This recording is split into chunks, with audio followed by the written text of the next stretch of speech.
நம்மிடையே நம்முடைய ஞான ரிஷி ஏஎஸ் ராதாகிருஷ்ணன் ஐயா அவர்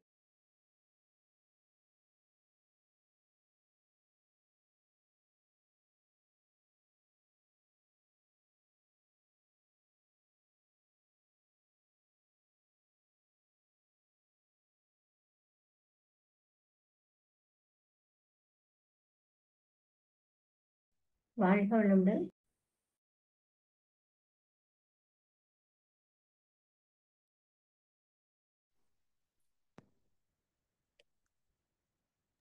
வாழ்க வளமுடன்மா. ஆமா, வாழ்க வளமுடன். ஒரே நிமிஷம். வாழ்க வளமுடன். வாழ்க வையகம், வாழ்க வையகம், வாழ்க வளமுடன். குரு வாழ்க, குருவே துணை. நண்பர்கள் அனைவருக்கும் இனிய மாலை வணக்கம். இன்று புனிதமான வியாழக்கிழமை. நமது ஞான ரிஷி ஏஎஸ் ராதாகிருஷ்ண ஐயா அவர்களுடைய தெய்வீக சிந்தனைகளை நாம் ஒவ்வொரு நாளும் சிந்திக்க வேண்டும். அவ்வளவு ஒரு ஆழமான தத்துவ விளக்கங்கள். அதில் இந்த குரு தினத்தில் ஐயா அவங்க நமக்கு அந்த சிந்தனை கொடுப்பது என்பது மிக மிக ஒரு முக்கியமான விஷயம். நான் ஒவ்வொரு முறையும் சொல்கிறது தான் அது. இந்த கொரோனாவுக்கு முன்னாடி ஏஎஸ்ஆர் ஐயாவோட வகுப்பு அப்படின்னா தேடி தேடி ஓட வேண்டிய காலங்கள். ஏன்னா அப்போவெல்லாம் யூடியூப்பில் இந்த அளவுக்கு ஸ்பீச்செல்லாம் எதுவுமே வெளியே வரல. ஐயாவோட லைவ் வகுப்பும் ஒன்றும் பெரிதாக நம்ம ஜூம்லேயோ யூடியூப்லேயோ பார்க்கவும் முடியாது. அப்போ நிறைய அன்பர்கள் அவருடைய வகுப்பை தேடி தேடி போய் அட்டன் பண்ணுவோம். கன்னியாகுமரியில், இன்னும் ஆழியாரில் ஐயா தொடர்ந்து ஒரு 2-3 ஆண்டுகள் இருக்குதுன்னு நினைக்கிறேன். ஒவ்வொரு மாதமும் அந்த பற்றை வகுப்பை மிக ஆழமாக நடத்திட்டு இருந்தாங்க. அப்போ அப்படியெல்லாம் போய் தேடி தேடி கேட்ட ஒரு உரை இன்னைக்கு நமக்கு நம்ம கை மேலே வீட்டுக்குள்ளே கிடச்சிருக்கு அப்படிங்கிறது பெரிய விஷயம். அது அப்படியெல்லாம் போய் போய் கஷ்டப்பட்டு கேட்டவங்களுக்கு இது ஒரு பெரிய வரமாக தெரியும். அப்போ அது நம்ம எல்லாருமே நல்லா பயன்படுத்தணும். மகரிஷி அவங்க கூட இருந்து அந்த ஞானத்தை வாங்கினவங்க இப்போ இருக்கிறவங்க கொஞ்சம் பேர் தான் இருக்காங்க. அப்போ அவங்களுடைய அந்த ஞானத்தை நாம் முழுசாக வாங்கி நம்மளோட வாழ்வை மாற்றிக்கொள்ளணும். ஐயாவோட ஒவ்வொரு உரையும் நமக்கு நிறைய நிறைய மாற்றங்களை, மேம்பாடுகளை கொடுக்கின்ற உரையாக அமைந்திருப்பதை நம்ம பார்க்குறோம். அந்த விதத்தில் இப்போ இந்த சிந்தனையை ஐயா அவங்களும் சிறப்பாக நிகழ்த்தி கொடுக்குமாறு அன்போடு கேட்டுக்கொள்கின்றோம். வாழ்க வளமுடன்.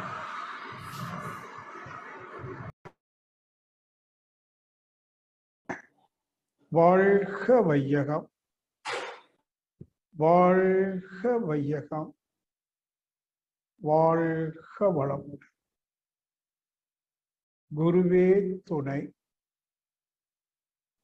குருவின் திருவடி போற்றி, திருவடி சரணம்.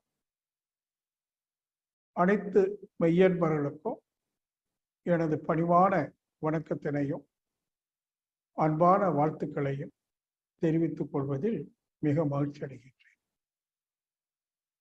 அன்பர்களே, ஒரு 2-3 தினங்கள், இன்னைக்கு ஞாயிறு, திங்கள், செவ்வாய்,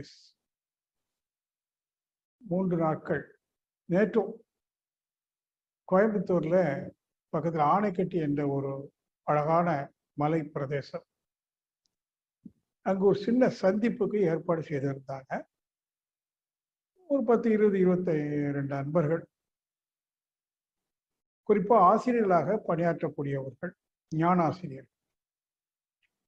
அங்க மதனும் வந்திருந்தாப்படி ஒரு 3 தினங்கள் என்னோடு இருந்து கொஞ்சம் புதிய விளக்கங்கள், தியானத்துல இன்னும் நாம எப்படி எப்படி உயரணும் என்பதை பற்றி ஒரு கலந்து உரையாடல் பண்ணிக்கிட்டோம்.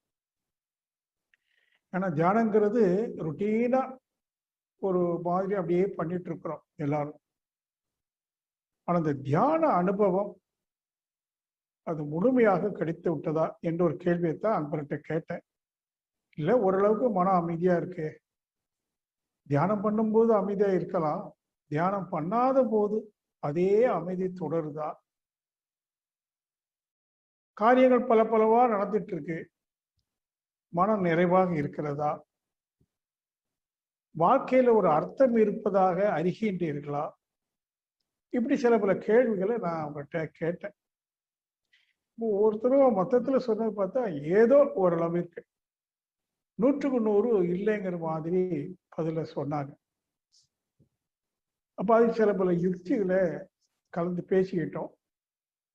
அதெல்லாம் எதிர்காலத்துல உங்களுக்கும் பகிரலான்னு இருக்கிறோம். மேற்கொண்டு ஒரு வேதாத்திரி மகிழ்ச்சி ஆன்மீக கிராமம் என்ற ஒரு கிராமம் கோயம்புத்தூர்ல இருந்து பாலக்காடு போற ரோட்ல வைக்கிறோம், ஒரு 7 ஏக்கர் பரப்பளவில்.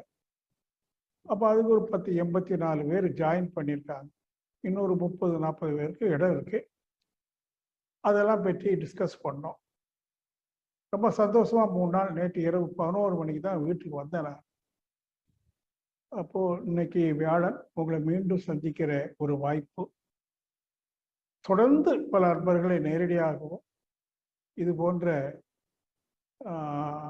மீடியாஸ் மூலமாக சந்திக்கிறதுல மிக மகிழ்ச்சி. என்னுடைய பொழுது இப்படியே மகிழ்ச்சியா போயிட்டு இருக்கு. இல்லை சில பல யுக்திகளை நான் நண்பர்களுக்கு சொல்லிக் கொடுக்கறது உண்டு. யுக்தின்னா டெக்னிக்ஸ் எப்படி எளிதாக காரியங்களை வாழ்க்கையில சாதிக்கிறது.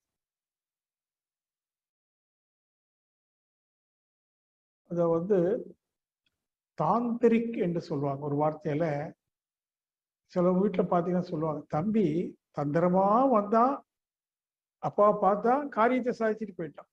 அவன் காரியத்தை சாதிக்க தந்திரமா சிரமப்படாம, அந்த தந்திரம் தாந்திரிக் ஒரு டெக்னிக்.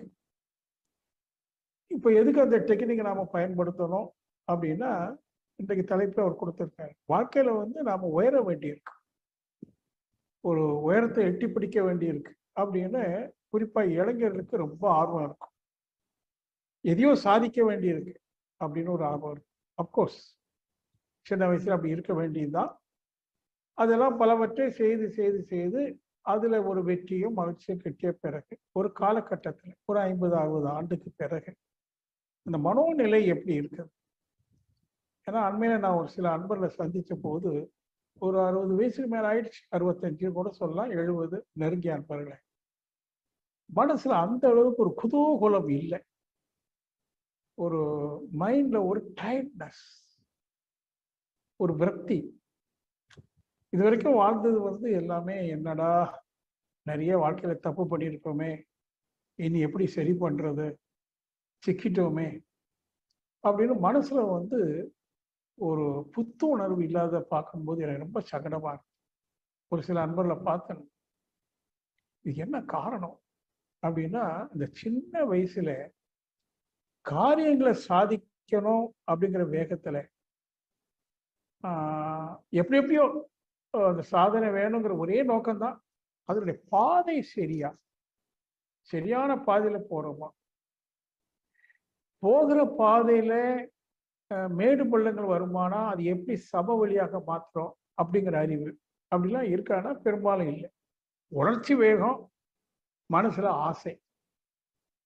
ஆசையை நிறைவேற்றுறது சாதனை, அது ஒரு விதமான எமோஷன். எது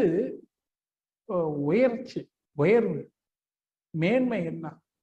எப்போ ஒரு மனிதன் மேன்மை அடைந்து விட்டான் உயர்வாக கருதுறோம் அப்படின்னா, எந்த மனிதன் மன நிறைவும் மன சமாதானமும் அதை தொடர்ந்து மன அமைதியும் மன மகிழ்ச்சியும் பெறுகின்றானோ அவன் தான் சாதனை ஆளான்.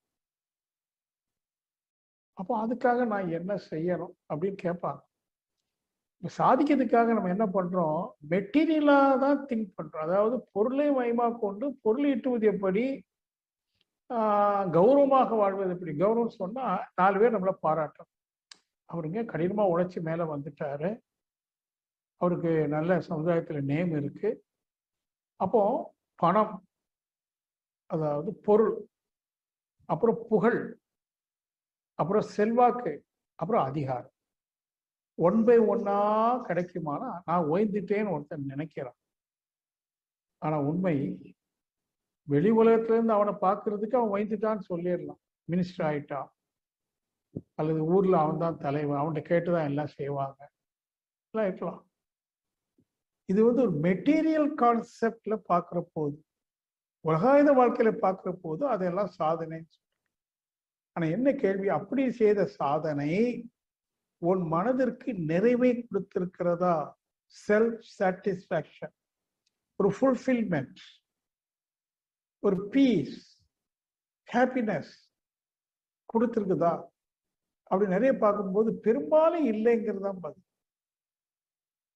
அதனாலதான் அன்னைக்கு நான் சொன்னேன், நம்முடைய வாழ்க்கைங்கிற பயணம் எதை நோக்கி இருக்க வேண்டும் என்று சொன்னா பீஸ் அண்ட் ஹாப்பினஸ், சமாதானமும் மகிழ்ச்சி.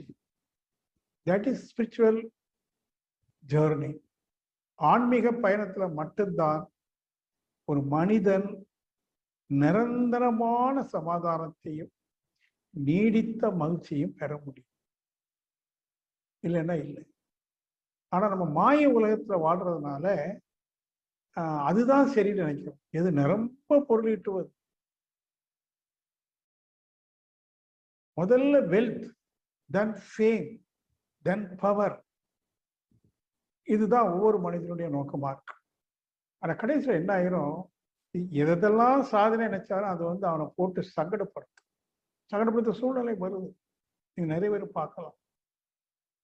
இருந்தாலும் இளைஞர்களுக்கு நான் என்ன சொல்வேன், அப்படி ஒரு நானும் இளமை வயதை கடந்து வந்தவன் தானே. என்னதான் சொன்னாலும் அந்த சாதனை செய்யணும்னு ஒரு ஆர்வம் இருக்கும். எங்க அப்பா அம்மா வீடு கட்டலை, நான் எப்படி வீடு கட்டணும், அது எங்க அப்பா அம்மாவை வச்சு நல்லா பார்க்கணும், அவங்க உயிரோடு வாழும்போது அதெல்லாம் நினைச்சு மகிழ்ச்சியா இருக்கணும் அப்படின்னு ஒரு இளைஞர் நினைக்கிறதுல ஒரு தப்பு இல்லை தானே.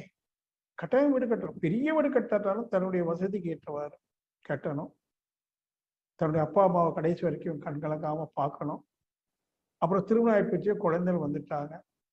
இன்றைய கால சூழல்ல அவங்க வந்து வீட்டுல கொஞ்சம் நல்ல சௌகரியங்கள் இருக்கணும், எல்லா விதமான மின்சாதனங்கள் இருக்கணும், ஒரு மோட்டார் பைக், முடிஞ்சா ஒரு சின்ன காராவது இருக்கணும். ஆசை எல்லாருக்கும் இருக்கு, தப்பு சொல்ல முடியாது. அப்ப இதெல்லாம் நம்ம ஈட்டிட்டோம் அப்படின்னா ஓரளவுக்கு சாதனை. ஆனா அது வந்து அதனால வந்து நிறைவு மகிழ்ச்சி நீடிக்குதா இல்லையாங்கிறது இன்னொரு கேள்வி. பட் இதை செய்ய வேண்டி இருக்கு. அப்ப சிரமப்படாமையும் அதே நேரத்துல வாழ்க்கை வசதியாகவும் இருக்கிறதுக்கு சில பல டெக்னிக்ஸ் நமக்கு தேவைப்படும். வேணும், அதெல்லாம் இல்லைன்னு சொல்ல முடியாது. ஆனா கடினமா உழைச்சா மட்டும் இதெல்லாம் பெற்றுவிட முடியுமா அப்படின்னா சொல்றதுக்கு முடியாது, கேரண்டி இல்லை. கடினம் உழைக்கலாம், நிறைய சம்பாதிக்கலாம், அதெல்லாம் செய்யலாம். ஆனா காரியங்களை சாதிக்க முடியுமான்னா கேரண்டி இல்லை. சாதிக்கலாம், சாதிக்காம போயிடலாம். ஆனா எப்போ நிச்சயமா சாதிக்கும் அப்படிங்கிறதுக்கு ஒரு தந்திரம் இருக்கு. தந்திரம் வேற ஏதோ கற்பனை பண்ண வேண்டாம். இயற்கையுடைய அமைப்பு,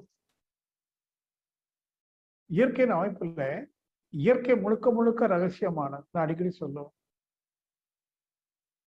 இயற்கை ரகசியம் சொன்னா முதல்ல தோற்ற ரகசியம். அணு முதல் அண்ட மீறாக தோன்றிருக்குதே இந்த பிரபஞ்சம்.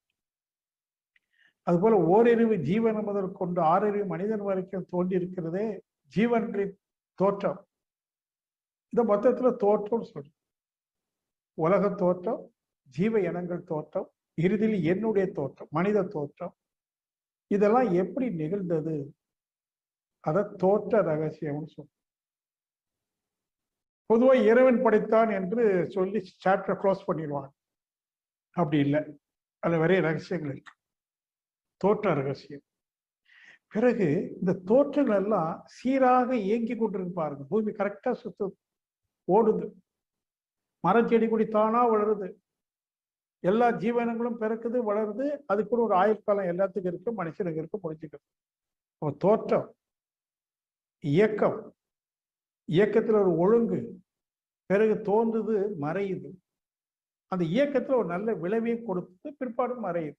இதெல்லாம் எப்படி, எதற்கு? இதுதான் ரகசியம்.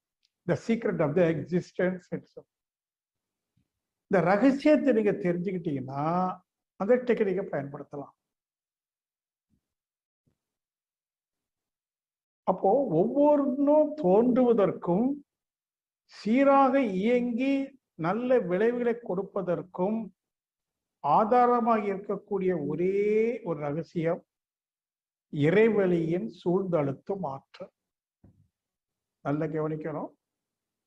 மகிழ்ச்சி தன்னுடைய அதி ஆழ் உணர்வில் இருந்து கண்ட ஒரு பேர் உண்மை வேதத்துல கூட சொல்லப்படலையா. வேதத்துல என்ன சொல்லியிருக்கு? இறைவனே அனைத்துமாக தோன்றி இருக்கிறான்.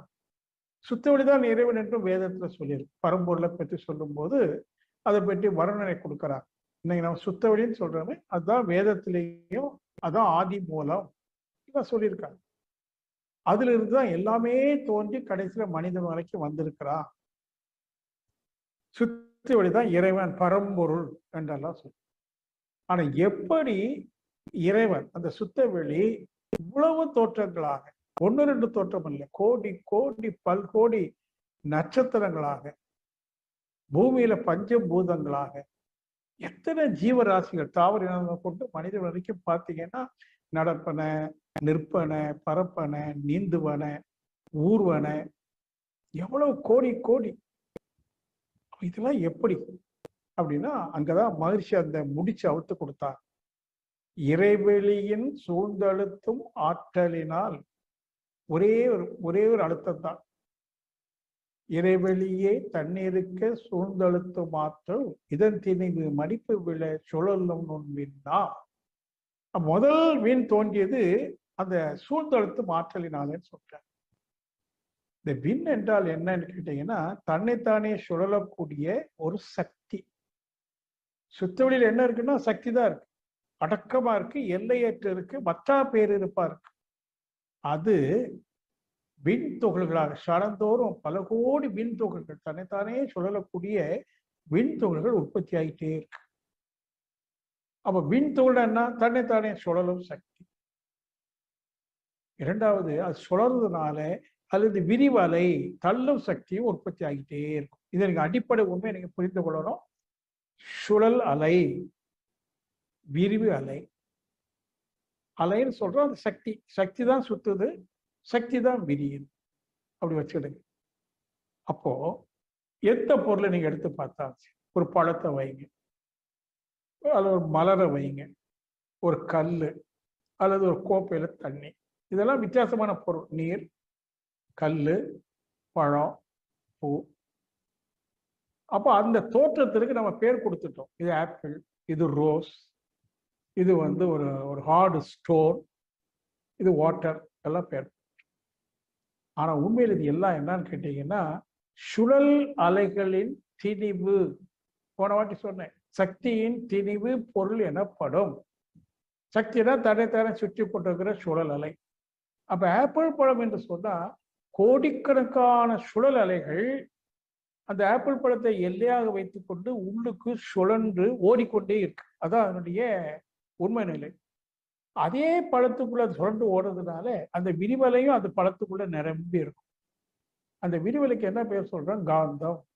அது வெளியில வரும், அலை அலையா வரும், அதான் வாசனை வரும். அப்போ இந்த வெளியில வரக்கூடிய அலையில என்ன இருக்குன்னா ஆப்பிள் பழத்தினுடைய தோற்றமும் இருக்கும், தன்மையும் இருக்கும். ஒரு ரோஸ்ல இருந்து வருதுன்னா வாசனை வருது, தன்மை வருது. ரோஸ் உடைய தோற்றம் வருதான்னு கேட்டீங்கன்னா வருது. அதுக்கு என்ன நம்ம சொன்னோம்? ஒரு கண்ணாடிக்கு முன்னாடி ஒரு பொருளை வச்சீங்கன்னா அந்த கண்ணாடியில் அந்த பொருள் காட்சியாகும். ஆனா அது பிரதிபலிக்க வேண்டுமானா மோதினால்தான் பிரதிபலிக்கும். சென்ற வாரம் எதை சொன்ன ஞாபகம்? அப்ப மோதிச்சுதா, அந்த பழம் போய் மோதிச்சான்னா பழம் நேரடியா போய் மோதலை, அதுல இருந்து வந்த விரிவு சக்தி அது அலையிலையா போய் கண்ணாடியில மோதுது, ஆப்பிள் பழத்தை பிரதிபலிக்குது. அப்ப அங்க போய் மோதின அலை இருக்கு பாருங்க, அருவமான அலை, அதுல பழத்தினுடைய உருவம் அடக்கமாக இருக்கு. மோதுது, பிரதிபலிக்கும். அது மாதிரி வாசனையும் ஸ்ப்ரெட் ஆகுது. அந்த ரீதியில பாத்தீங்கன்னா இன்னைக்கு நம்ம இருக்கக்கூடிய இடத்துல அல்லது உங்களை சுற்றில் பிரபஞ்சம் முழுவதும் இருந்து வரக்கூடிய அலை உங்களை சூழ்ந்து இருக்கு. பிரபஞ்சத்துல என்ன இருக்கு? கோடிக்கணக்கான கோள்கள், நட்சத்திரங்கள். நம்ம சூரிய மண்டலத்துல என்ன இருக்கு? சூரியன் இருக்குது, மற்ற கோள்கள், துணைக்கோள்கள், புதன், சுக்கிரன், சந்திரன், செவ்வாய், குரு, அப்புறம் சனி, ராகு, கேது, சூரிய மண்டலம், அமர் பிரபஞ்சம். எல்லா கோள்களிலிருந்தும் அலை வந்து நம்ம பக்கத்துல நெருக்கமா இருக்கு. அது மாதிரி பிரபஞ்சத்துல நட்சத்திரங்களுக்கு இடைப்பட்ட இருண்ட வெளியில கோடிக்கணக்கான விண்துகள் இருக்கு. விண்துகள் தான் இறைநிலையிலிருந்து வந்த முதல் சுழல் ஆற்றல், இறை துகள்களின் தொகுப்பு. அப்ப அது என்ன சொல்றோம்? இறை சக்தின்னு சொல்றோம். கோள்களிலிருந்து வரக்கூடியது கோள்களிலிருந்து வரக்கூடிய சக்தி, ஆனா விண்துகளிலிருந்து வரக்கூடிய இறை சக்தி. அப்புறம் பஞ்சபூதங்களிலிருந்து வரக்கூடியது 5 விதமான தன்மையோடு கூடிய சக்தி. அப்படி பார்த்தீங்கன்னா உங்களை சுற்றிலும், உங்க உடலை சுற்றிலும் பஞ்சபூதங்களிலிருந்து வரக்கூடிய 5 விதமான தன்மைகளோடு கூடிய அலைகளும், துணைக்கோள்களிலிருந்து வரக்கூடிய அலைகளும், நட்சத்திரங்களிலிருந்து வரக்கூடிய அலைகளும், விண்துகள் என்ற இறைசக்தியிலிருந்து வரக்கூடிய அலைகளும், இப்படி விதவிதமான கோடிக்கணக்கான அலைகள் நம்ம மேல வந்து மோதிக்கிட்டே இருக்கு, நம்மளை சூழ்ந்துகிட்டே இருக்கு. இப்போ நமக்கு என்ன வேணுமோ, ஒரு பையன் வந்து மோட்டார் பைக் வாங்கணும்னு நினைக்கிறான். மோட்டார் பைக்கு கடையில் இருக்கு. அந்த மோட்டார் பைக்ல இருந்து, அந்த கடையில் இருக்கிற மோட்டார் பைக்ல இருந்து அலை வருது. ஏன்னா பைக்குங்கிறது எதனால ஆனது? விண்துகள்கள். அது உள்ள சுத்திட்டே இருக்குது, விரிவலையை அனுப்பிட்டே இருக்கு. அப்ப நம்ம கிட்ட, உங்களுக்கு பக்கத்திலேயே மோட்டார் பைக்ல இருந்து வரக்கூடிய, மோட்டார் பைக் உருவத்தோட கூடிய, தன்மையோட கூடிய அலை உங்க கிட்ட இருக்கு. இப்ப அதை எப்படி எடுக்கிறது? இயேசு பகவான் சொல்றாரு, பரலோக ராஜ்யம் சமீபத்தில் இருக்கிறது, மனம் திரும்புது. பரலோக ராஜ்யம்னா எல்லாமே, பரலோக ராஜ்யத்துல எல்லாம் இருக்கு. தோற்றமாவும் இருக்கு, அலை வடிவத்தில் இருக்கு, சமீபத்தில் இருக்கு. அதாவது ஒன்ன சூழ்ந்து உங்ககிட்டயே, உள்ளே இருக்கு. மோட்டார் பைக் உங்க பக்கத்திலே இருக்கு. அடைவது எப்படி? மனம் திரும்புங்கள்னு ஒரு ரகசியமான ஒரு வார்த்தையை போடுற. இதுதான் என்னான்னு தெரியும். அதுக்கு முன்னாடி உதாரணம் சொல்றேன். போன வாட்டி சொன்னேன், எறும்புக்கு வேண்டிய உணவு எறும்பு தேடி போகல, அந்த உணவு ஒரு சிக்னல் கொடுக்குது, நான் இங்க இருக்கிறேன் அப்படின்னு. அந்த அலையை பரப்பி நான் இருக்கிறேன்னு காட்டுது, எறும்பு வந்து சாப்பிட்டு. அதுக்காக அப்ப எறும்பை சுத்திலும் உணவு பொருட்களுடைய அலை வந்து அது சுரண்டு இருக்கு. அதுக்கு எப்படி தெரியுது? அமைதியா இருக்கு. எறும்புக்கு வேற எந்த எண்ணங்களும் கிடையாது, அமைதியா இருக்கு. அதோட மனம் முழுக்க முழுக்க அதோட மூக்குலயே இருக்கு. மூக்கு தான் அதோட உணவை எங்க இருக்குன்னு கண்டுபிடிக்கக்கூடிய ஒரே கருவி எறும்பு. அப்போ அதனுடைய மனசு எங்க இருக்குன்னா மூக்குல இருக்கு.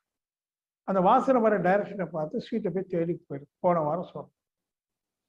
அதே மாதிரி நமது உணர்வு, எறும்பின் உணர்வு முழுக்க முழுக்க மூக்கில் இருப்பது போல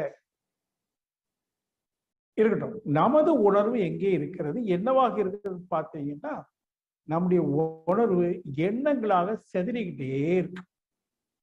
நல்லா கவனிக்கணும். 5 புலன்கள் வாயிலாக பலவற்றை உணர்ந்து, அந்த உணர்வை அடிப்படையாக கொண்டு பல பல எண்ணங்களாக மனம் செதறிக்கொண்டே இருக்கு. உணர்வு செதறிக்கொண்டே இருக்கு. ஆனா எறும்புக்கு உணர்வு செதல். எப்போ உங்களுடைய உணர்வு செதறாது, குவியுதோ, அந்த குவிந்த நிலையில் எனக்கு மோட்டார் பைக் கிடைச்சா நல்லா இருக்குமே நினைச்சீங்கன்னா, ஒரு ஒரு 10 நாள் 15 நாள் உங்களுக்கு மோட்டார் பைக் கிடைச்சோம். அதான் ரகசியம். சீக்ரெட் என்ன? நமது உணர்வு குவியணும், கிடைச்சிடும். சரி, அது எப்படி கிடைக்கும் தெரியாது. அதான் ரகசியம். ரகசியம் சொல்லிடலாமே. மோட்டார் பைக்கினுடைய அலை பக்கத்துல இருக்கு, நீங்க சும்மா மனசுல வேணும்னு நினைச்சிட்டீங்க. ஆனா மனம் செதறிட்டு இருக்கு. அப்பா வாங்கி தருவாங்களா, மாட்டாங்களா? வாங்கி தரலைன்னா நான் எப்படி அப்பாட்ட போய் சண்டை போடணும், இல்லை அம்மாட்ட சொல்லி எப்படி ரெக்கார்ட் பண்ணலாம், என்ன பண்ணலாம் அப்படின்னு ஒரே டென்ஷன். அப்புறம் நண்பன் யாராவது பைக்ல வரான்னு வைங்களா, அதை பார்த்த உடனே பொறாம, ராஸ்கல் இந்த கூட வச்சுட்டா நமக்கு இல்லையே. ஸோ இப்படி எமோஷனல் திங்கிங், டிஃப்ரெண்ட் டைரக்ஷன். அப்ப என்ன ஆகுது? நம்முடைய உணர்வு செதறு மாறா. சரி, நமக்கு பைக் உண்மையிலே தேவைதான். ஏன்னா காலேஜ் ரொம்ப தூரம் இருக்கு, அல்லது ஆஃபீஸ் ரொம்ப தூரம் இருக்கு, டவுன் பஸ்ல அடிபிடிச்சு போறது ரொம்ப சிரமமா இருக்கு, சரி பார்ப்போம் அப்படின்னு அமைதியா, மனசு ரொம்ப அமைதியா, உணர்ச்சி வசப்படாம அமைதியா வச்சீங்கன்னா, ஒரே கண்டிஷன் அமைதியாக வச்சீங்கன்னா, உங்களிருந்து போத வேணுங்கிற அலை யார்கிட்டலாம் போய் டிராவல் ஆகும்னு சொல்ல முடியாது. உங்க அப்பாட்ட போகலாம், உங்க அம்மாட்ட போகலாம், உங்க மாமாட்ட போகலாம், யார்கிட்டயாவது போகலாம். போய் அங்க ஏதோ ஒன்றை பண்ணி ஒரு 10 நாள் 15 நாள்ல ஒரு பைக்கு கிடைக்கக்கூடிய சூழ்நிலை உருவாக்கி கொடுக்கும். இதுதான் ரகசிய ஏற்பாடு என்று சொல்லுவாங்க. எல்லாமே ரகசியமா ஏற்பாடு பண்ணியிருக்கு. ஏற்பாட்டு ரகசியம் பாருங்க, the secret of the existence. அப்போதான் இதெல்லாம் சொல்லிட்டேன். நம்ம சுற்றிலும் அலை வடிவத்தில் எல்லாம் இருக்கு. நாம எந்த அளவுக்கு அமைதியா இருக்கிறோமோ, நல்ல எண்ணத்தோடு இருக்கிறோமோ, ஒழுக்கமா இருக்கிறோமோ, அவங்களுக்கு வேண்டியாங்கு எய்தலால் ஈண்டு தவம் முயலப்படும். ஒரு குரல்ல சொல்றாரு, வேண்டியாங்கு எய்தலால். மோட்டர் பைக் வேணும், கிடைக்கும். எப்போ? ஈண்டு தவம் முயலப்படும். யார் தவம் செய்யறாங்களோ. தவம் ஆக்கின தவம் அப்படின்னு எடுத்துறாதீங்க. தவம் என்று சொல்லும்போது ரொம்ப அமைதியா இருக்கு. தவத்தினால என்ன பயன்? மன அமைதியா இருக்கு, டென்ஷன் ஆகுது. இந்த ஆன்மாவுக்கு ஒரு பைக் தேவைப்படுது, உண்மையா தேவைப்படுது. ஆனா கையில காசு இல்லை, அப்பாட்ட எப்படி கேட்கறது? இந்த மாதிரி நிறைய நீங்க உதாரணம் எடுத்துக்கிறீங்க. வீட்டுக்கார்ட்ட சாரி வாங்கணும், அல்லது எங்கேயாவது போகணும், வீட்டை விட்டு வெளியில போய் 15 நாள் ஆச்சு. இவர் என்னன்னா எப்போ வந்தாலும் வாரத்தில் ஒரு நாள் தான் லீவு, ரொம்ப டயர்டுன்னு சொல்லி வீட்டில் சுருண்டு படுத்துக்கிறாரு. கேட்டா கோச்சுக்கிறாரு. நான் என்ன பண்ணட்டும்? ஏன்னா இந்த ஆன்மாவுக்கு எத்தனை நாள் வீட்லயே ஒரு அம்மா வீட்லயே இருக்க முடியும்? சமையல் காரியங்கள்லாம் பண்ணாலும் இப்போ 4 நாளைக்கு ஒருக்கையாவது எங்கேயா ஒரு இடத்துல போயிட்டு வராண்டாமா, ஒரு சினிமா, ஒரு ஹோட்டல், அல்லது சொந்தக்காரங்க வீடு. இவர் காலையில் பேங்க் போனால் நைட்டு வர்றாரு, அவர் சொல்லியும் குற்றம் இல்லை. டயர்டாயிருது, ஞாயிற்றுக்கிழமை படுத்துக்கிறாரு, அவர் சொல்லி குற்றம் இல்லை. ஆனால் இந்த ஆன்மாவுக்கு போகணும்னு ஒரு விருப்பம் இருக்கு. அதெல்லாம் சொல்ல சின்ன சின்ன விஷயம் சொல்றேன் இருக்கு. நிச்சயமா உங்களை அவர் கூட்டிட்டு போவார்.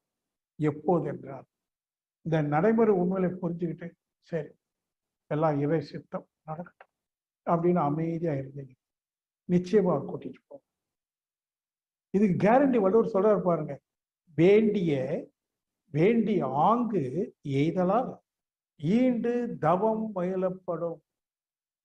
அப்ப அன்பர்களே, நீங்க நல்ல தவம் செய்யுங்க. குறிப்பா உள் உணர்வை உணரும். தியானத்துல எண்ணங்கள் வருது, அல்லது வீட்டுல ஏதோ சமைச்சிட்டு இருக்காங்க, வாசனை வருது, அல்லது டிவியில ஏதோ ஒரு சினிமா ஓடுது, காதுக்கு கேட்குது.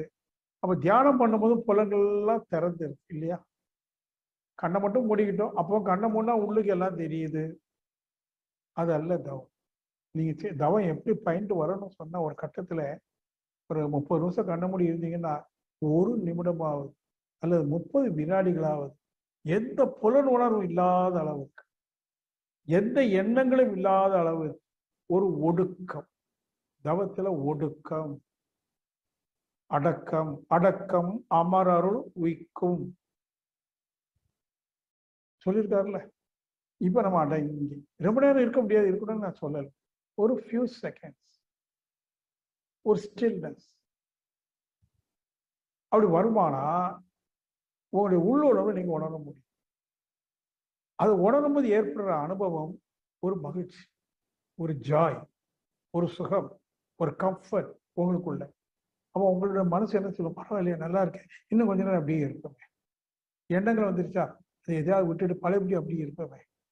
அந்த அளவுக்கு உள்ளுணர்வு வர வர வர நாம நினைச்ச காரியம் எண்ணியர் எண்ணியாங்கு எய்துவர் எண்ணியர் திண்ணியராக பேர். அப்ப இதனுடைய சீக்ரெட் என்னன்னா, தியானத்துல கண் உணர்வை பெறுதல்.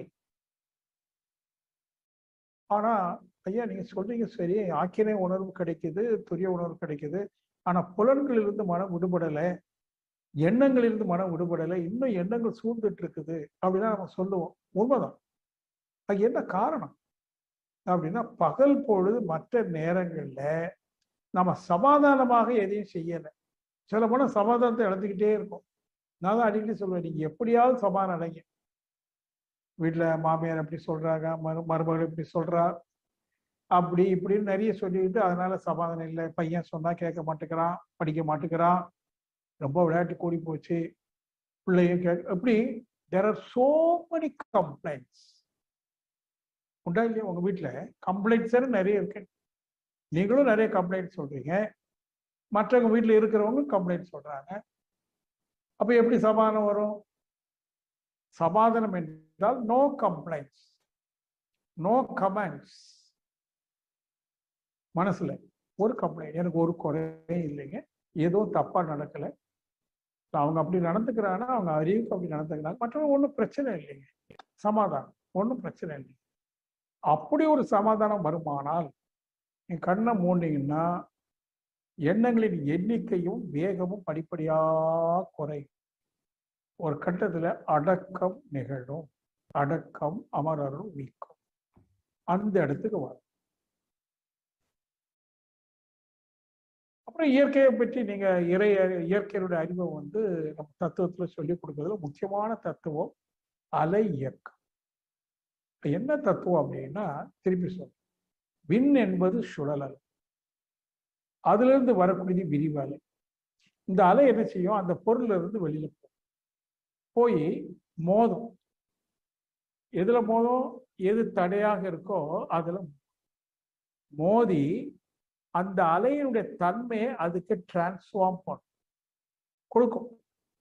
கொடுத்து கூட நிறுத்துறது இல்லை, அதுல இருந்து பிரதிபலிக்கும், செதறும், ஊடுருவும், ஊடாடல் செய்யும். 5 தத்துவ அலை இயக்கத்தில் இருக்கு. ஒரு பொருளிலிருந்து வரக்கூடிய அலை, அல்லது மனிதனுடைய மனசுல இருந்து வரக்கூடிய எண்ணங்களின் அலை. எண்ணங்களும் அலை தானே. நான் ஏதோ நினைக்கிறேன், இல்லை என் பக்கத்துல யாரும் இருக்கிறாங்க, ஏதோ நினைக்கிறாங்க, அது அலையா வந்துகிட்டு இருக்கு, என்கிட்ட மோதி ஊடுருவி அவனுடைய எண்ணங்களை எனக்கு கொடுத்துரும். நான் ஒரு ஃபியூ செகண்ட்ல ஏதோ ஒன்று சொன்னேன்னு அவங்க சொல்லுவாங்க, ஐயா நான் இப்பதான் நினைச்சேன், நீங்க சொல்லிட்டீங்களே. அது எப்படின்னா அலை, ஒவ்வொரு அலையும் மோதுது, பிரதிபலிக்குது, செதறுது, ஊடுருவுது, டிரான்ஸ்ஃபார்ம் பண்ணுது, ஒன்றோடு ஒன்று ஓடுன்னு சொல்றோமா இல்லையா? அப்போ அடுத்தவங்க மனசுல இருக்கிற எண்ணங்கள் நம்ம மனசுல எண்ணங்கள் எல்லாம் அலையா போயிட்டு இருக்கு. இது அலை இயக்க தத்துவத்துல நீங்க கட்டாயம் புரிஞ்சுக்க வேண்டியது. இன்னும் ஆழமா பார்த்தீங்கன்னா, உதாரணமா நான் இருக்கிறேன், என் உடல்ல இருந்து அலை போயிட்டு இருக்கு, விரிவு அலை போயிட்டே இருக்கு.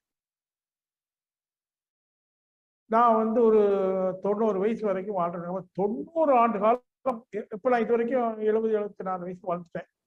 இந்த அலை போயிட்டே இருக்குல்ல, இந்த அலையில என்னுடைய கேரக்டர் இருக்கு, அது போயிட்டே இருக்கு, பிரபஞ்சம் முழுவதும் போயிட்டு இருக்கு. அப்ப பெரியவங்க சொல்லுவாங்க, அந்த காலத்துல 2000 ஆண்டுகளுக்கு முன்பு இயேசுநாதர் பேசின மலை பிரசங்கம் இன்னும் கேட்டுக்கொண்டிருக்கிறது. குருஷேத்திர கிருஷ்ணன் ஞானோபதேசம் கொடுத்தது இன்னும் அந்த உபதேசம் வந்து கொண்டே இருக்கிறது அப்படின்னு சொல்லுவாங்க. கேட்க வேடிக்கையா இருக்கும். 2000-2500 ஆண்டுக்கு முன்னாடி பேசுறது இப்ப எப்படிங்க வரும் அப்படின்னா, அலை விரிவா போயிட்டே இருக்கு. புத்தனும் இயேசுவும் திருவள்ளுவர் இப்ப இல்லதான், அவங்களுடைய உடல் தான் அழிச்சிருக்கு. அவங்கள்ட்ட வந்த எண்ண அலைகள் இந்த பிரபஞ்சம் முழுவதும் நிறைய புள்ளியா காந்த புள்ளின்னு சொல்லுவாங்க, மேக்னெட்டிக் டொமைன்னு சொல்லுவாங்க, நிரம்பி இருக்கு. இப்போ என் மனசுல ஒரு ஐயம், திருக்குறள்ல ஒரு குறளை பார்க்குறேன், சந்தேகம் வருது, அல்லது ஒரு பைபிள் வசனம் பார்க்குறேன், சந்தேகம் வருது, கிருஷ்ணன் சொன்ன ஒரு ஸ்லோகம் படிக்கிறேன், சந்தேகம் வருது. அப்படின்னா ஒன்றும் இல்லை, நல்லா தவம் பண்ணிட்டு இருக்கிறதுனால கண்ண முடியும் அப்படியே அதை நினைச்சிட்டு இருந்தா போதும், ஒரு இன்ட்யூஷன் ஃபார்ம் ஆகும். இன்ட்யூஷனா உள்ள இருந்து வரக்கூடிய ஒரு பாடம், ஒரு விளக்கம். இந்த திருக்குறளுக்கு இதுதாங்க பொருள்னு உள்ள இருந்து வரும். அது எழுதி பார்த்தா கரெக்டா இருக்கும். இதான் வேண்டுதல் வேண்டுவ வேண்டியாங்கு எய்தலால் தவம் செய்த அது கிடைக்குங்கிறார். அப்ப இது ஒரு டெக்னிக். ஒரு ஆபீஸ்ல நீங்க வேலை பார்க்குறீங்க, டிரான்ஸ்ஃபர் வேணும், உங்க மேல அதிகாரிகிட்ட கேட்டா ரொம்ப கோவக்காரரு, கொடுப்பாரா இல்லையான்னு சொல்ல முடியாது, அப்படிலாம் உங்களுக்கு இருக்கு. ஆனா நீங்க நல்ல தவம் செய்து அமைதியா இருந்து உங்க மேல அதிகாரி அப்பப்போ நல்ல முறையில் உண்மையிலேயே ஆத்மார்த்தமா வாழ்த்திக்கிட்டு வந்தீங்கன்னா நீங்கள் போய் அவர்கிட்ட டிரான்ஸ்ஃபரே கேட்க வேண்டாம். அவர்கிட்ட போய் ஐயா வணக்கம், வாமா வா உட்கார், நான் சரி நான் உனக்கு ஒரு செய்தி சொல்லலான்னு இருக்கிறேன். ஏன்னா உனக்கு இந்த ஊருக்கு டிரான்ஸ்ஃபர் போடலான்னு நினைக்கிறேன். எப்படி? சந்தோஷங்க. நீ எந்த ஊருக்கு டிரான்ஸ்ஃபர் கேட்க நினைச்சீங்களோ அந்த ஊருக்கு அவர் கொடுப்பார், நீங்க கேட்காம. ரகசியம். ஆனா கண்டிஷன் என்ன? நீங்க அடக்கமாக இருக்கணும், ஒழுக்கமாக இருக்கணும், உண்மையாக இருக்கணும், ஆத்மார்த்தமாக இருக்கும். ஒரே வார்த்தை சொன்னா ஆத்மார்த்தமாக போடும்.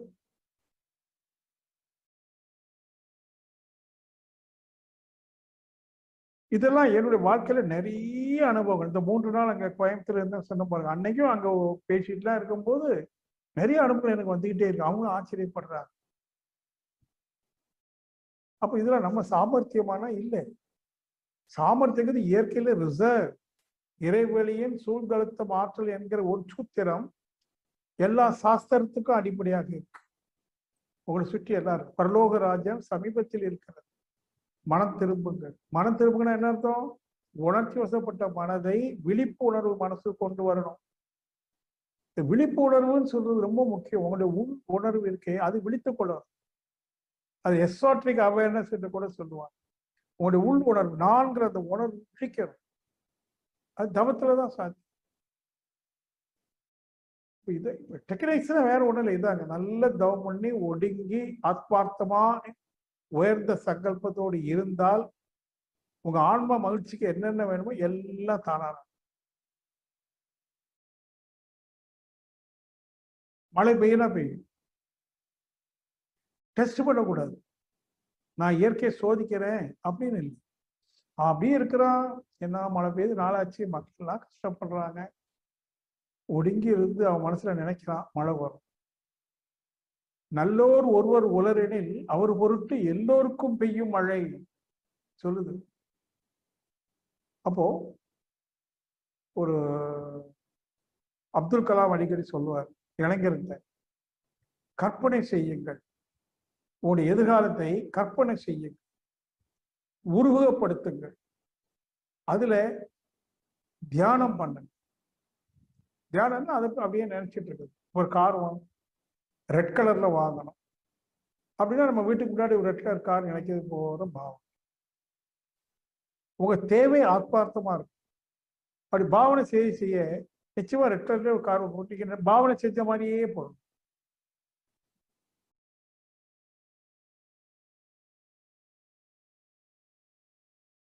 அப்போ சுருக்கமா தேவையில்லாத கற்பனையிலிருந்து விடுபட்டு, தேவையில்லாத இறந்த காலத்துல கிடைச்ச துன்ப அனுபவங்களை அடிக்கடி நினைச்சு பார்க்காம நிகழ்காலத்துல என்ன செய்யறோமோ என்னவா இருக்கிறோம் அதை முழு ஈடுபாடோடு அமைதியா செய்து பெரிய பிரதிபலனை எதிர்பார்க்காம ஆத்மார்த்தமா வாழ்ந்துட்டு வாங்க. அப்படி வாழ்ற காலத்துல ஆத்மார்த்தமான தேவைகள், பொண்ணுக்கு 25 வயசு ஆயிடுச்சு, மேரேஜ் பண்ணி கொடுக்கணும், கையில பணம் இல்லை, நகை இல்லை, ஒன்றும் இல்லை. ஒரு தாய்க்கு எவ்வளவு சங்கடமா இருக்கும். நான் அடிக்கடி சொல்லுவேன், சங்கடப்படாது, அமைதியா இருங்க.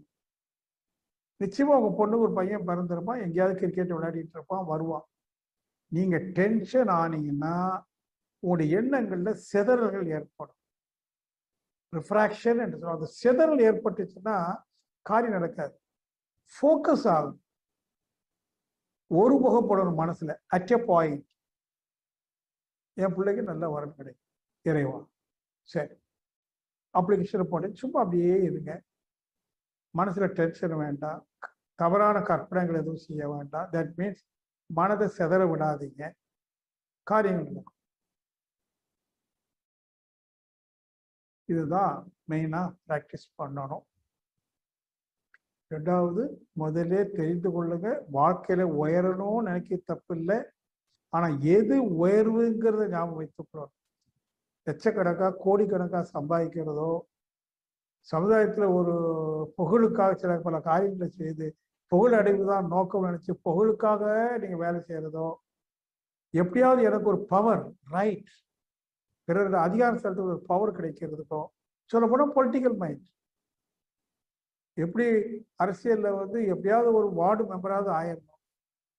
இந்த வருஷம் ஒரு 3-4 வருஷம் அப்படி இருந்தால் அடுத்த வருஷம் சேர்மன் ஆகிறதுக்கு ஏதாவது வழி இருக்கான்னு பார்க்கணும். எம்எல்ஏ சீட்டு கிடைக்காதுன்னு பார்க்கணும். அதுக்கு நிறைய பணம் வேணும். அது எப்படி பணம் சம்பாதிக்கலாம் இப்படிலாம் ஆசைப்பட்டீங்கன்னா தவறான பாதையில தான் மனிதன் செல்லுவான். பிறரை வஞ்சிப்புதோறும் அரண் ஆசை. பிறரை வஞ்சிப்புதோறும் ஆசையா. அஞ்சுவதோறும் அரணே பிறரை வஞ்சிப்புதோறும் அவா. இந்த பேராசை தேவையில்லாத ஆசை இருக்குமானா மனசுல நல்ல தன்மை இருக்காது, வஞ்சகம் வந்துடும். ஏன்னா எப்படியாவது பணம் சம்பாதிக்கணும்னு சொன்னா ஏன் டாக்டர் படிச்சுட்டா கஷ்டப்பட்டு படிச்சு செலவு பண்ணி ஒரு எம்எஸ்ஓ எம்டிஓ வாங்கிட்டான். இது வரைக்கும் செலவு பண்ண அமௌண்ட்டை பார்த்தீங்கன்னா நிறைய இருக்கு. இப்போ மனசு என்ன சொல்லுவோம், நிறைய சம்பாதிக்கணும், கஷ்டப்பட்டுரும் நிறைய சம்பாதிக்கணும். அவன் அம்மா அப்பாவும் அட்வைஸ் பண்ணது அப்படிதான், கை நிறைய சம்பாதிக்கணும்பா, நீ எப்படியாவது டாக்டர் ஆகு. ஒரே குறிக்கோள், கை நிறைய சம்பாதிக்கணும். எப்படி சம்பாதிக்கிறது? அடுத்தவனை வஞ்சித்தா, தேவையில்லாத மருந்துக்கு சீட்டு எழுதி கொடுக்கறது, லேப் டெக்னீஷியன் லேப்ல போய் டெஸ்ட் பண்ண சொல்றது, ஸ்கேன் பண்றது, ஏன்னா எல்லாத்துலேயும் ஒரு கமிஷன் உண்டு. அப்போ பணம் சம்பாதிக்கணும் குறிக்கோள் வரும்போது தவறான பாதையில மனிதன் போயிடலாம். இன்னைக்கு எல்லாரும் அப்படிதான் போயிருக்காங்க. எங்க பார்த்தாலும் லஞ்சம், லாவண்யம், ஊழல். ஊழல் இல்லாத மனம் இருக்குதா? எல்லாருடைய மனசுல ஊழல் இருக்கு. ஸோ அப்போ மனசுல சுத்தம் இல்லை என்றால் நீங்க நினைத்த காரியம் நடக்குமானா நடக்காது. எப்போ ஒரு காந்தம் ஒரு இரும்பு துண்டை இழுக்கும், காந்தத்துக்கு இருப்பு சக்தி இருக்கு, அது ஈர்த்துட்டு தான் இருக்கு.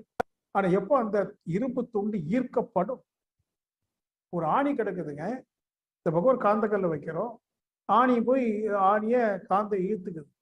ஏன்னா காந்தத்தை சுற்றிலும் ஈர்ப்பு மையம் இருக்கு, ஈர்ப்பு சக்தி, அந்த இரும்பு துண்டு ஈர்க்கும்.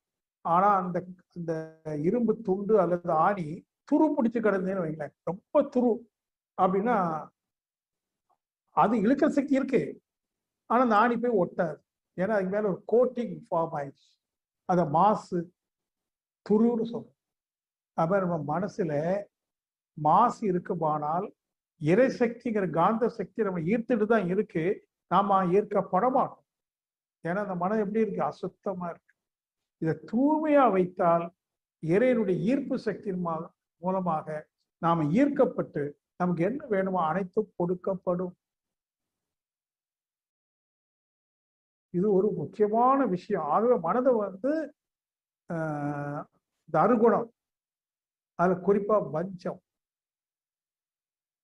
பழிக்கு பழி வாங்கணும், அது ஒருத்தரை கெடுக்கணும், அது அறவே ஆசையை கூட பரவாயில்ல இருக்கலாம், அது அடிப்படை உரிமை. கோபம் வரலாம், தானா வந்துடும். கடைசியில வஞ்சம்னு ஒண்ணு பாத்தீங்களா, அது ரொம்ப மோசம். அடுத்தவரை பற்றி குறை சொல்றது மோசம். ஸோ இந்த மாதிரி ஒரு தாழ்வான மனநிலையிலிருந்து விடுபட்டு மனதை தூய்மையா அமைதியா வச்சா ஈர்க்கப்படும். காந்தம், இறை சக்தி என்பது காந்த சக்தி. அந்த காந்த சக்தியால் ஈர்க்கப்படுகிற போது நம்முடைய எண்ணங்களும் ஈர்க்கப்பட்டு நமக்கு வேண்டியதால் நம்ம தேடி. கொஞ்சம் எண்ணி பாருங்க, சரிதானா? மன தூய்மைக்கு எவ்வளவு முக்கியத்துவம் இதனால இருக்கு. ஏன்னா அவரு ஒரு தலைப்பை வந்து சிம்பிளா போட்டார், ஆனா அது வேற ஒண்ணுமே இல்லை, இது ஒண்ணுதான். யாருடைய மனம் உண்மையா இருக்கும், தூய்மையா இருக்கும், காரியங்கள் நடக்கும். அதே நேரத்துல ஒண்ணு புரிந்து கொள்ளுங்க, அதுவும் இதுவும் கிடைச்சா நான் மகிழ்ச்சியா இருப்பேன், வாழ்க்கையில வெற்றி அடையலான்னு சொல்லி வேகமா போனா அதுவும் இதுவும் கிடைச்சிரும், ஆனா அமைதி கிடைக்காது. சொல்ல போனா இன்னும் இருக்கிற அமைதி இழந்துடும். இதெல்லாம் இருக்கு. அப்போ மகிழ்ச்சியுடைய தத்துவங்களை புரிஞ்சுக்கிட்டு ஆசைகளை ஒரு பக்கம் நல்ல சீரமைச்சு பழகு. ஆசைகளை சீரமைக்கவே உங்களுடைய டிமாண்ட்ஸ் வந்து குறைய ஆரம்பிக்கும். அது வேணும் இது வேணுங்கிற தேவைகள் குறையும். உண்மையான தேவை சௌகரியமா வாழ்வதற்கு அது உங்களை தேடி வரும். இதை அடிப்படையா வச்சுட்டு ஏதாவது 1-2 கேள்வி கேளுங்க. ஒரு 15-30 நிமிஷம் சிந்தி.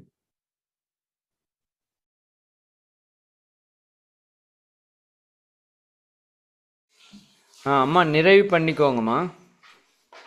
நன்றிங்கய்யா. வாழ்க வளமுடன்யா. வாழ்க வளமுடன். இம்மட்டுமாய் முதல்ல AS நீங்க ராதாகிருஷ்ணன் ஐயா சிந்தனை அவர்கள் இருக்கணும்னா, மிக இன்னைக்கு துன்பம்னு சில துன்பங்கள் இருக்கு. இந்த துன்பங்களிலிருந்து முதல்ல எப்படி விடுபடுவது, அதற்கு என்ன செயல் திருத்தம் வேணுங்கிறதை நீங்க முதல் சிந்திக்க. என்ன வேணுங்கிறது ஒரு பக்கம் இருக்கணும். வாழ்க வளமுடன். நன்றிங்கம்மா.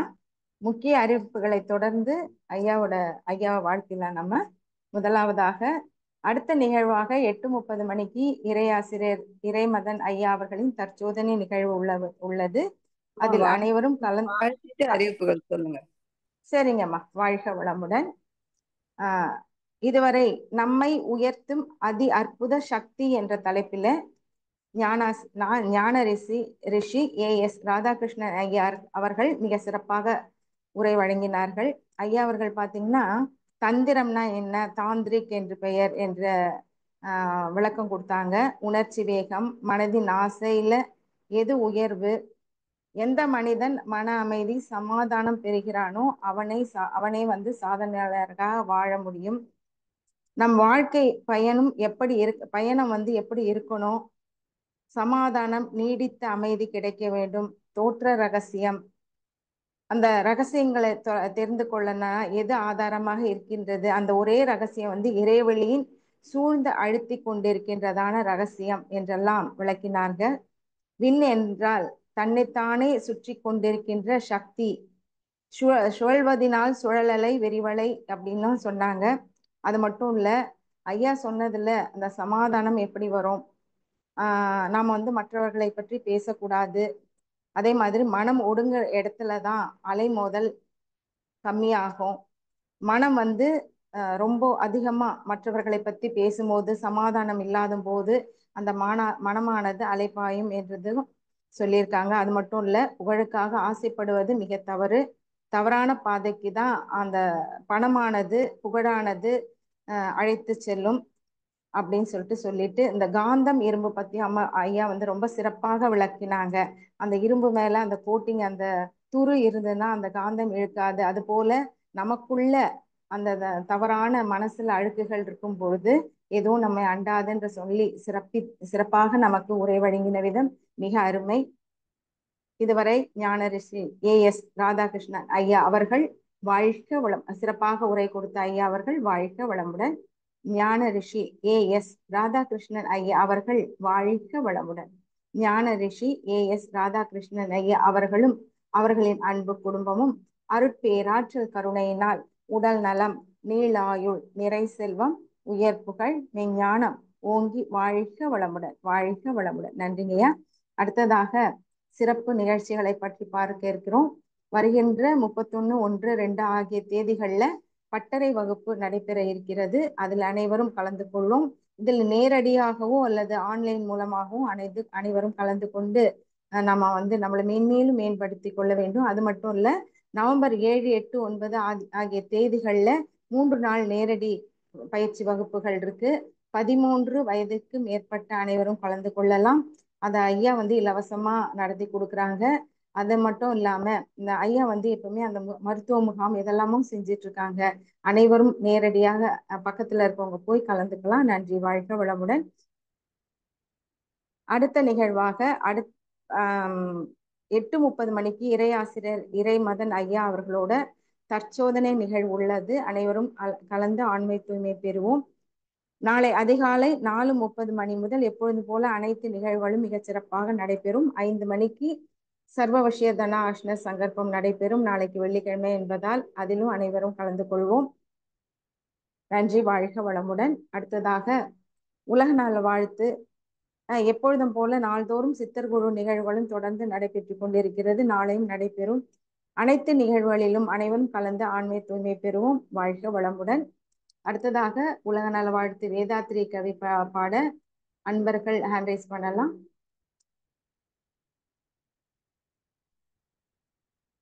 வாழ்க வளமுடன்.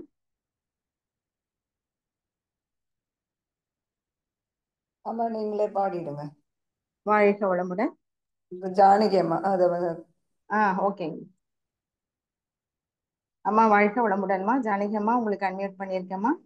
வாழ்க வையகம், வாழ்க வையகம், வாழ்க வளமுடன். குரு வாழ்க, குருவே துணை. இறை சாதனை மார்க்கம் வாழ்க வளமுடன். வேதாத்திரை கவி. போரில்லா நல்லுலகம், பொருள் துறையில் சமநீதி, நேர்மையான நீதிமுறை, நில உலகு கோராட்சி, சீர் செய்த பண்பாடு, சிந்தனையோர் வழிவாழ்வு, சிறப்புணர்ந்த பெண்மதிப்பு, தெய்வ நீதி வழிவாழ்தல், தேர் திருவிழா தவிர்த்தல், சிறுவர்கட்கே விளையாட்டு,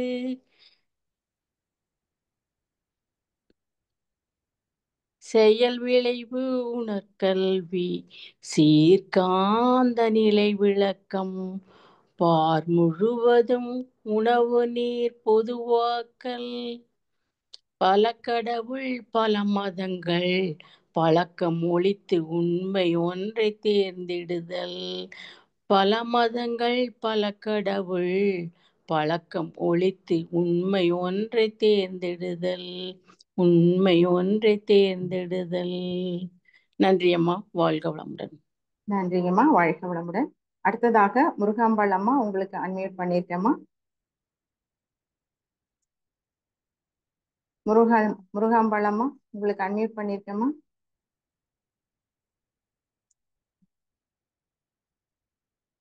வாழ்க வளமுடன். அம்மா பாடுறீங்களா உலக நல வாழ்த்து? ஓகே. வாழ்க வளமுடன். வாழ்க வையகம், வாழ்க வையகம், வாழ்க வளமுடன். உலக நல வாழ்த்து.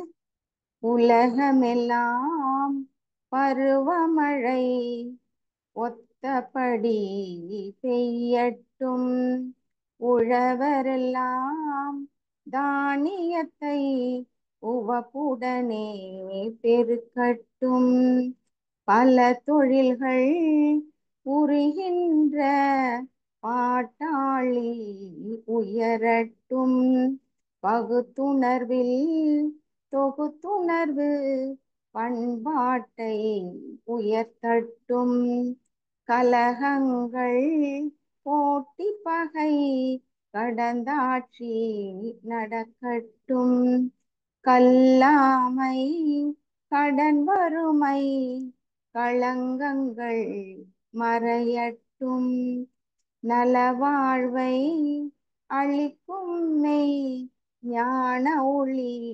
வீசட்டும், நம் கடமை அறவாழ்வின் நாட்டத்தே சிறக்கட்டும், நம் கடமை அறவாழ்வின் நாட்டத்தே சிறக்கட்டும்.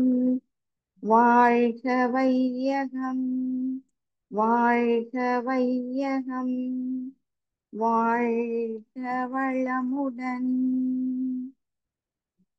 வாழ்க வளமுடன். மிக இனிமையாக வேதாத்ரி கவி உலக நல வாழ்த்து பாடி கொடுத்த இறை அன்பர்களுக்கு நன்றிகளும் வாழ்த்துக்களும். வாழ்க வளமுடன். இன்றைய நிகழ்வில் கலந்து கொண்ட அருட்தொண்டர்களுக்கும் இறை அன்பர்களுக்கும் நன்றிகளும் வாழ்த்துக்களும். வாழ்க வளமுடன்.